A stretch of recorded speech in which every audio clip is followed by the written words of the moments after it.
L'homme aux 1000 visages, de Sonia Kronlund, lu par Florence Loirecaille. Le 14 novembre 2015, au lendemain de la longue nuit des attentats du Bataclan et des terrasses parisiennes, vers 6 heures du matin, Marianne voit Alexandre, son compagnon, se hâter vers l'hôpital Louis Mourier de Colombes, où il travaille comme chirurgien, spécialiste du thorax. Le jeune couple de trentenaires vit à Paris, près du canal Saint-Martin.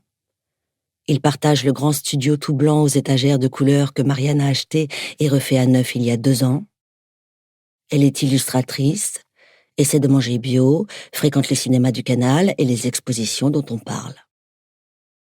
Les attentats ont eu lieu à 2 pas de chez eux. Ils sont sous le choc. Ils se sentent concernés, visés. En partant, Alexandre sait déjà que sa journée sera rude. La nuit, son chef de service l'a laissé dormir, mais les blessés à opérer ne peuvent plus attendre. Quand Marianne le voit rentrer le soir, il est dévasté. Il a la mine sombre des pires journées. Il s'écroule sur le canapé, mutique, quasiment prostré. Ce soir-là, le couple a prévu de longue date un apéritif chez des voisins. Alexandre n'a pas la force. Marianne le persuade avec douceur qu'il ne peut pas rester comme ça, que sortir lui changera les idées. Il se laisse faire. Hanté par sa journée, il finit par raconter ce qu'il a vu et vécu.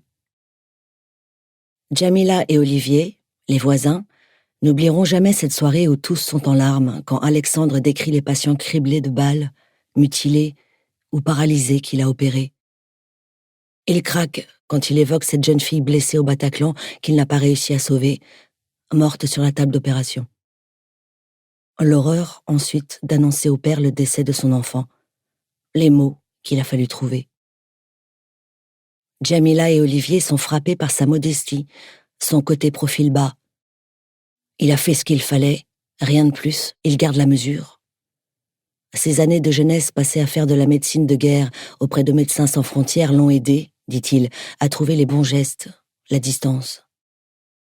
Pour la première fois, il en évoque des bribes, le Soudan notamment. Il ne se vante pas, il reste posé. Mais c'est grâce à cette expérience qu'il a compris quelque chose de troublant sur les patients aujourd'hui.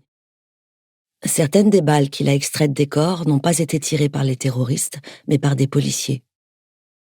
Jamila et Olivier se sentent reconnaissants. Tandis qu'eux ont passé la journée assommés devant la télévision à voir et revoir les images des attaques, ils se couchent presque fiers de connaître une des rares personnes à avoir été utile en ce jour funeste. Quand Marianne déroule son passé avec Alexandre, dans ce petit passage fleuri où elle vit encore, quand elle en reparle avec ses voisins qui depuis la soutiennent de toute leur force, cette soirée reste un des moments les plus sidérants qu'elle ait vécu. Car rien de tout ce qu'Alexandre a raconté n'est vrai. Marianne le sait maintenant.